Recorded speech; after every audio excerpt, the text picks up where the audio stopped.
Hey, Post Road Jen. Welcome to the Explicitly Pro-Life podcast. I'm your host, Kristan Hawkins. The pro-life movement as a whole is striving every day to ensure that no woman in an unexpected pregnancy stands alone. On August 28th, church leaders around the U.S. are gathering to learn how to support pregnant women in their communities. And here's why. Since Roe v. Wade, women in our country have been lied to. Over 73% of Americans don't know where to find nonviolent pregnancy resources in their own communities, while abortion continues to be promoted and made easily accessible. As we step into a post-Roe America, Christians must be at the forefront of changing this reality and bringing life-affirming resources to pregnant women and their unborn babies. This is where churches can step in.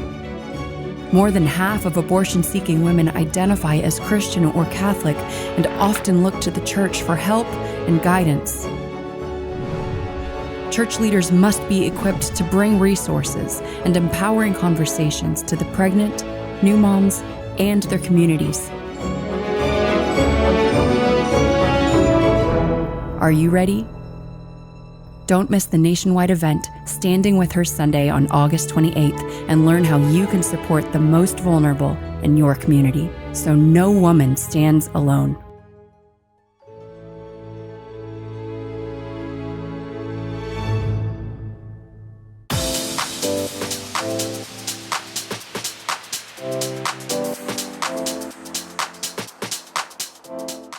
Today we have a guest. You may or may not have heard of him. His name is Kristan Watson, and he's a political commentator. He's the host of Pensive Politics podcast, which comes out every Sunday at 3 p.m.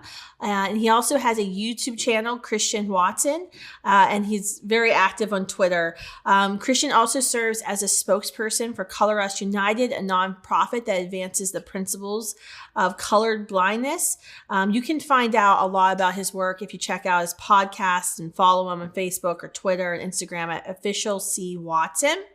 So I want to introduce you to Kristan, and then we're going to talk about what our subject is. And this is a little different for the Explicitly Pro-Life podcast because we are going to talk today about queer theory and what queer theory and abortion have in common. It's a topic we have not really discussed at all on this podcast. So, Kristan, thank you for being my expert and coming on and joining me today. I'm happy to be here. Thank you for having me. You had a really interesting Twitter kind of feed, which if you don't use Twitter, it's like a bunch of tweets that were one long, basically a paper, but Twitter limits how many characters you can use. So Kristan kind of went on this it wasn't a rant, but it was basically this long argument about some shocking things he found when he started researching queer theory and children and child innocence. And we thought it was really an interesting point that you were making, Kristan. And I'm really glad that you've been kind of trying to dig into this queer theory, something like I would have never studied. Because I think this is something a lot of parents, a lot of pro-lifers, a lot of Christians, a lot of people have been very concerned about, kids in kindergarten being asked to, ask what their preferred pronoun is, or teaching gender theory in the classroom, or having drag queens come into school story hours. We've all been very concerned. I think the Turning Red movie that was on Disney Plus just a couple months ago, got a lot of people talking and a lot of parents very concerned about what are we exposing our children to. So I think this is a really great, as pro-life advocates, we care about kids. And so I really wanted to delve a little bit into this issue. So how did you get started reading queer theory? So were you just bored one day and you picked up a book and were like, I want to read about queer theory? If someone's that bored, then they've got serious problems. But no, in all seriousness, I began seeing, it really started when I began seeing the extent to which gender ideology was being pushed on children within the classroom. And since I'm someone, and in college, I studied philosophy, and I'm someone who likes to understand the origins of things, I wanted to ask myself, where did this come from? And more broadly, what is this a part of? Because I realized it's not just gender ideology. There is this broader postmodern movement that seeks to undermine values that we have held in the West to be near and dear to us, values which have radical implications for life and the preservation of life in the womb and outside of the womb. And so as I kept digging and digging and digging, I found out that a lot of the gender ideology stuff is a part of a broader postmodern idea called queer theory. And that's really how I began going down the rabbit hole, listening to podcasts on it, going in and getting primary source texts and reading that, and unveiling some of the really odious things queer theorists have to say about some of the most cherished parts of our world. Yeah, what really struck me about the Twitter thread you had done was this questioning that queer theory was putting out there of what is a child.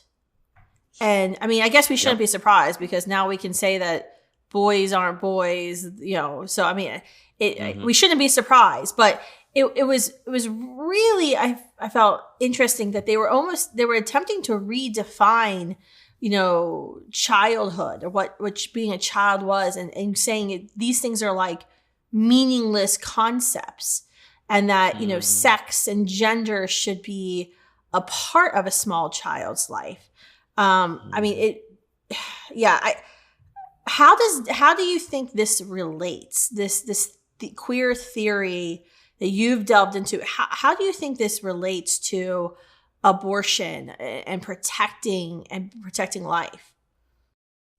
Yeah, so if you challenge what a child is, you ultimately also challenge what life is, what the value of life is. And if you challenge that stable idea, you can reinvent it in such a way that excludes the life within the womb.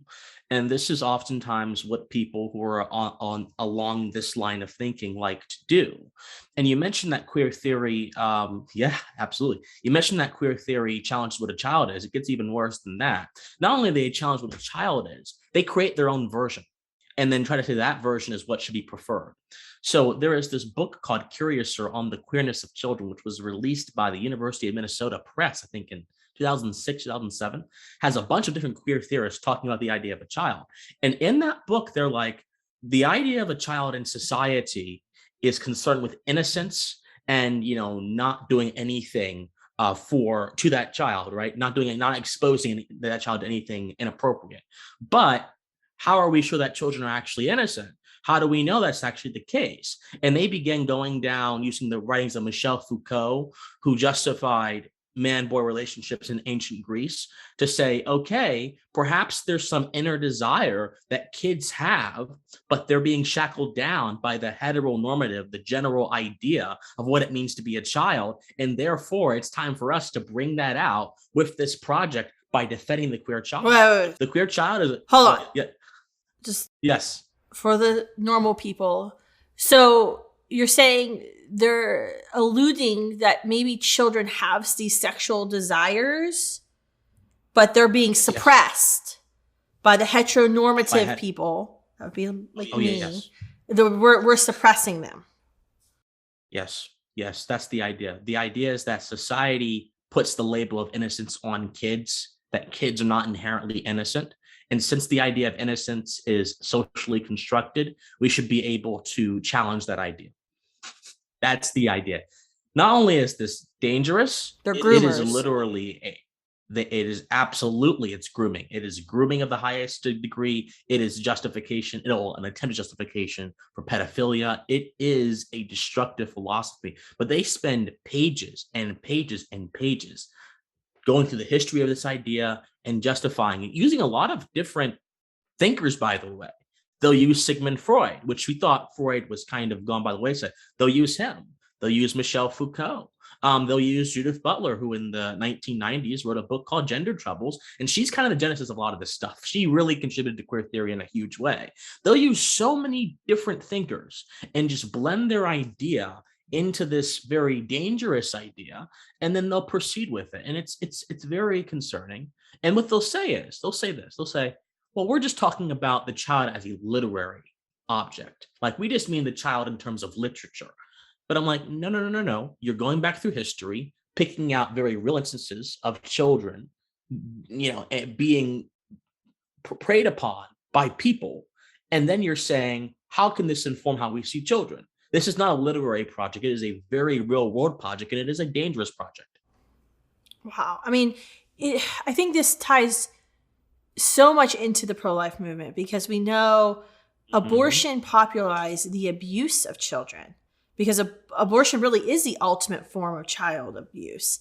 And we've gotten to a point now where we deny reality openly. It should not come to a surprise to anyone that abortion kills a human being. And now everyone's like, wait, what? No, it's not. It's not a human being. I'm like, well, then what is it? They're like, it's a blob of cells. Okay, what species is the blob of cells belonging to? But we want to deny that. Life doesn't begin at conception. It begins when the human embryo finally implants into the uterine lining. That's when life begins. Well, no, your life began. It was just in a different location. So I think this all kind of ties in, where we're denying science, we're denying reality. Now we come up with our own terms. Wow, this is a lot. I mean, it's a lot to unpack too. I mean, you think about Planned Parenthood's role in this, and their whole role in the LGBTQ movement. Because it doesn't make sense if you think, okay, they kill babies for a living, and they profit off of killing babies. Because if they didn't profit off killing babies, why are they shutting down their abortion facilities now that Roe's been reversed? Try to prove now it's only 3% of what they do. But they have gotten really tight in bed with LGBTQ lobby. And a lot of people were like, I know I've had supporters of Students for Life say, well, why do they care? Like, if you're having homosexual sex, you're not reproducing. But then you come to find out that Planned Parenthood is the second largest, I think the second largest, they may be the largest, I don't know, purveyor of hormone replacement drugs in the United States. So now they're actually replacing their abortion industry with giving young confused girls who are gender confused at 13 years old, sterilizing drugs to make them the man that they think that they woke up 2 days ago and thought that they were. Yep. This sort of, for lack of a better word, intersection of different leftist movements coming together to make this one monstrosity is absolutely what we're seeing here. So it's interesting you mentioned Planned Parenthood. This racist eugenicist operation at its genesis is now being used to promote quote unquote equality when it was conceived to do the exact opposite. That's just so interesting to me. Like, how can you bear fresh fruit from a poison tree? You can't. That's just a separate point. But more generally about this, the idea of LGBTQ in Planned Parenthood, the queer theorists would view abortion restrictions the same way they view the idea of the child. They would view abortion restrictions as the product of a heteronormative idea about what life is, or rather not even a heteronormative, but just a general idea of what life is. And if you're a queer theorist, there is no objective value to anything. Everything is a matter of interpretation. And they get this belief from the idea of, and I'm going to use a obscure word here, but I'll explain, an idea of post-structuralism. It was a literary idea which responded to structuralism back in the 60s. Structuralism said that what matters most when reading literary works is what the author intended, right? And the words within those works relate to each other. Post-structuralism says the author's there, but what matters most is my interpretation. And so they take that idea of interpretation mattering, and then they apply it to everything else. They would apply it to abortion too. They would apply it to the idea of life, just like they apply it to the idea of children. Basically, it's your own smorgasbord, your own a la carte idea of the world. So if you can define, which is like anarchy, because everyone just can make up their own definition of right and wrong. It is definitional anarchy. Absolutely. So if you can define what a child is according to your own desires, you can define what a life is according to your own desires too. And you can therefore justify abortion. Have there been any people who are pro-abortion come out to say this gender theory, redefining a child, redefining innocence is cray-cray? Like, no. Like, this, even this is too far for me as somebody who thinks babies should be ripped apart. Yeah, I haven't seen it, but I can imagine that there are people who are pro-abortion who don't support this. I mean, there are a lot of the pro-abortion people, they're universally misguided, but they come in many different stripes. That's right. Yeah, there are the extremists. They know exactly what's going on. The large majority of them have no clue and are just, the sheep from Animal Farm. Okay. Yeah. I mean, it's so fascinating. I mean, this makes sense though, when you think about, who's one of the leading sex educators in our schools? Planned Parenthood. It's like having the tobacco industry go into our schools and tell our children not to smoke. They don't really care if they listen to what they say because they profit off of kids not listening, profit off kids not listening to them. Kids who have to come in and get an STD test or seek treatment, which they don't actually provide at a majority of the locations, or get a pregnancy test. But that makes sense because they have bought into queer theory themselves of redefining a child and childhood innocence, that children are sexual beings.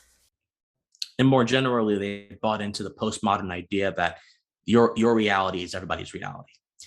That's where queer theory comes from. Your idea of the world is should be everybody else's idea of the world. And this is where you get gender ideology. Well, and that's counter to the whole, I can have my views and live my life.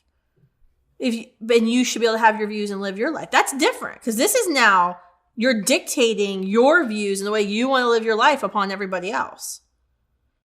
Yes, the words you just said, what were the goals of the American founding? They were the goals of the classical liberal tradition to ensure free expression and discourse between respectable, moral people. But unfortunately, the foundations for that discourse have been ripped apart by the rise of subjectivity and the sort of praise of the opinion as opposed to the verified, as opposed to the fact. And that praise, by the way, has penetrated every level of society. Unfortunately, the media is saturated with opinion. Nothing wrong with it. Hey, that's my line of work. I give opinions, but I recognize that there is a unhealthy balance between the amount of factual information being given and the amount of opinion being given. And when this is a social expectation, this can lead to bad places in terms of how we understand the world, how we understand society, how we understand certain topics. It can make us think, well, I have a right to an opinion, therefore I have the right to think whatever I want to think about this thing. Well, you can, but you don't have the right to define your own concept. You have the right to be a moron, but you're choosing to be a moron and ignore the facts. Exactly. You don't have the right to your own. You don't have the right to your own facts, but people think they do these days. No, they really do. And I think that makes, that's so frustrating for, pro-lifers, when we're trying to say, no, look, 95% of biologists agree that at the moment of conception, a unique human being comes into existence. Now, you can deny that human being rights. You can say that human being only has certain rights at this point or at this location inside of a woman, or, in Nancy Pelosi and Joe Biden's world, after the child's been born and the mother just has decided not to kill the child. But that doesn't entitle you to change the reality that it's still a member of our species. And that, I think it's so frustrating for many pro-lifers.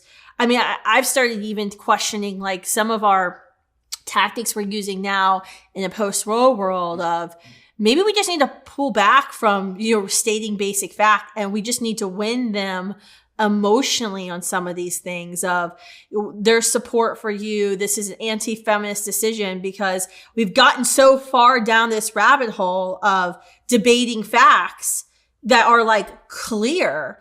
It's a question of how are you ever going to win if you're just trying to use science? Because they didn't openly deny science. We're going to have to, in order to win in terms of abolishing abortion, we're going to have to get down on their level and just speak emotional stories and emotional narrative. Like it's so weird to think about that of, well, I guess we just stop talking about the facts. Let's just talk about the emotion, how this abortion is going to make you feel bad.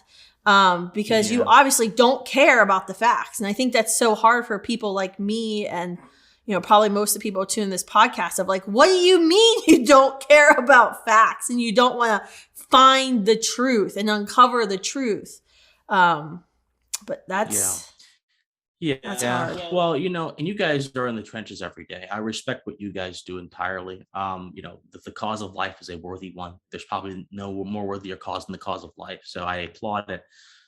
Now, and so I understand that you guys are in the trenches, and I therefore don't want to say, well, don't do that, because that's not. No, tell me your opinion. I'm very interested. But what I would advise is this. There are many different ways of speaking to people, as you know. Pathos, logos, ethos, emotional appeal, logical appeal. The logos seems to be lost in a lot of people in modern day society, unfortunately. Yeah. But it can still be integrated into the emotional appeal. Because if the emotional argument is purely an emotional argument, you'll get down to their level and you won't go beyond it, right? I like to liken a lot of these ideas, like the anti-life idea, the pro-choice idea, they call it. It's anti-life, really. I like to liken it to an oxbow lake, the part of a river that is cut off from the main river after the river has eroded a certain area and it's moved on. Well, the oxbow lake either dries up or it turns into a swamp where there's a bunch of dying plants because this doesn't have access to the main river. Therefore, there's no life in it. Everything in the lake stays in the lake. Well, if you were to then, I believe the pro-life movement in this analogy is on the main river going towards the ocean, going towards great success. But if you were to look over at the oxbow lake and say, okay, we got to go get those people, and you jump into the lake, you're cut off from the main river. You're contained in their ideology. You're contained in their terms. You're using their tools to fight them. And I don't think that's a very productive way to do things. I do think that we should learn from different people and how they persuade people, but we should never get down on the level of people who are absolutely incorrect. Because they're incorrect, they're wrong, their ideas go nowhere that are good. They go to destructive ends. So that's just my opinion. But I see two parts to the pro-life argument. I see the scientific argument, which establishes and verifies the existence of life in the womb. Then I see the moral argument, which justifies why that life should be preserved. The scientific argument appears to be lost on a lot of people. But I think if you can bridge the gap between verifying that life is there and the moral argument, most people, especially people who are misguided by the pro-choice argument, would take the moral argument, because most people don't want to kill someone if they think it's a life. You just have to get to that point through verification. That's the challenge. And how do you do that if people are not willing to listen? I wish I knew. I was waiting for you to give me some great wisdom here. Well, okay. It's something I think about every night before I go to bed. Actually, there's one idea I have. There's a reason why people believe what they believe. Everyone has a reason. It doesn't come from nowhere. And perhaps the approach should always be, okay, what is your view on this topic? Why do you believe what is in the womb is not a life? And what would need to be shown to you to demonstrate you to be incorrect? If you were to approach things like that, maybe you have, I'm sure you have, but if you were to approach things like that in every conversation, it wouldn't be as quick and easy as giving off facts, but you'd be able to establish a more deeper connection with that person because it's not just about giving out facts. That's right. It's also about relating to someone. Yep. If you're able to relate to them, they're more likely to listen to you. Yep. That's what I would do if I was in the situation, which is why, that's definitely what I would do. I would be just like, talk to them like, hey, okay, why do you believe this? That's right. What does life mean to you? Why do you think that's right? What is in the womb is not a life? When does life begin in you ask all these questions. Most people who are just taking an emotional understanding will not be able to answer most of those questions. They will crumble eventually. Nope, that's exactly and that's correct. when you can come in. That's when you can come in and hit them with the wisdom.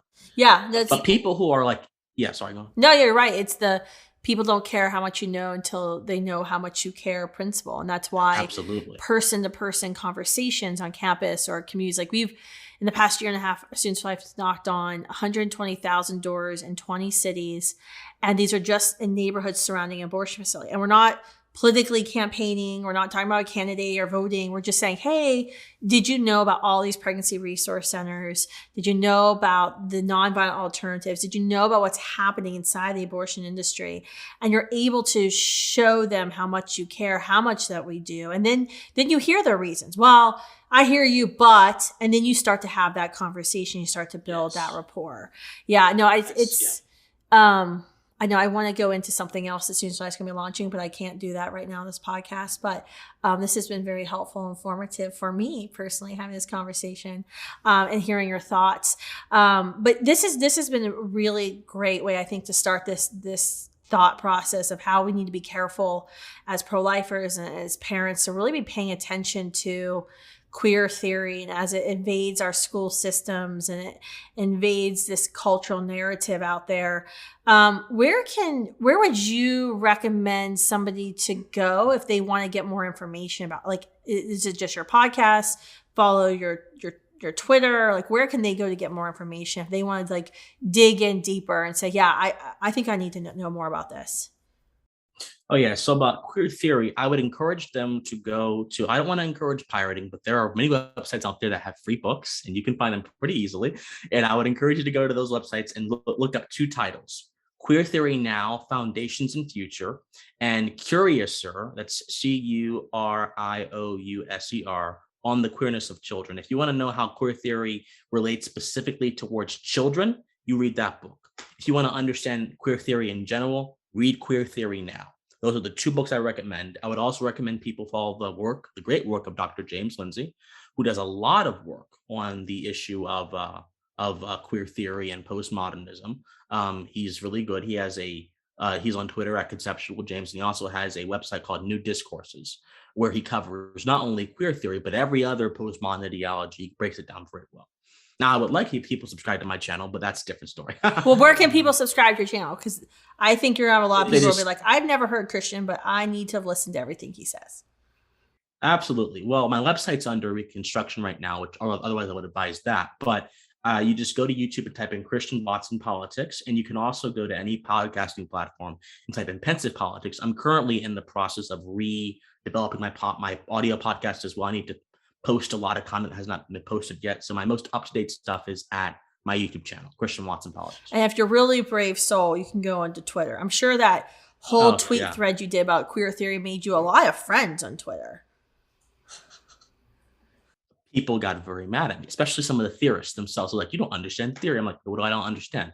And they went into pretzels. I'm like, okay, you're not making any sense. And so, but it was an impactful thread.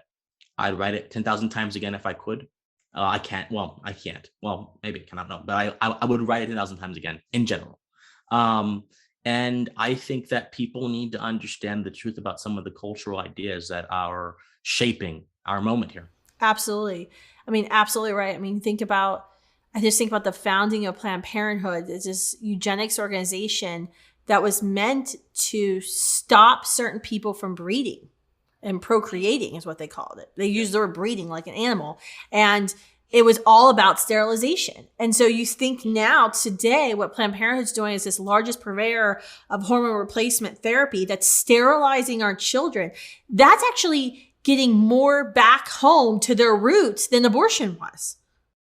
Interesting. I mean, that's what they were about. Margaret Sanger wasn't actually for abortion and actually said she was against abortion. Planned Parenthood till like 1965 said abortion was killing a baby. They were for contraception, which they said that prevented a child from coming into existence, which prevented and would reduce certain stocks and breeds from having overpopulation growing families. But that it makes, when you see like the circle lining up of like, oh my gosh, them being this huge hormone replacement provider sterilizes our future. And that's exactly what Margaret Sanger wanted. It's exactly what they were founded to do. Yep. But yet the LGBTQ community is like, yeah, Planned Parenthood's our big friends. I'm like, actually, no. They're saying that you shouldn't be able to reproduce and that they're more than happy to make sure that happens. So thanks, Kristan, for coming on today. It was so great to meet you virtually and to introduce you to all the followers and listeners of Explicitly Pro-Life. Make sure you share this episode. This is a really unique episode. So thanks for tuning in, but make sure you share it and start some discussions, and feel free to message me or DM me or whatever you like to do. Bye, guys.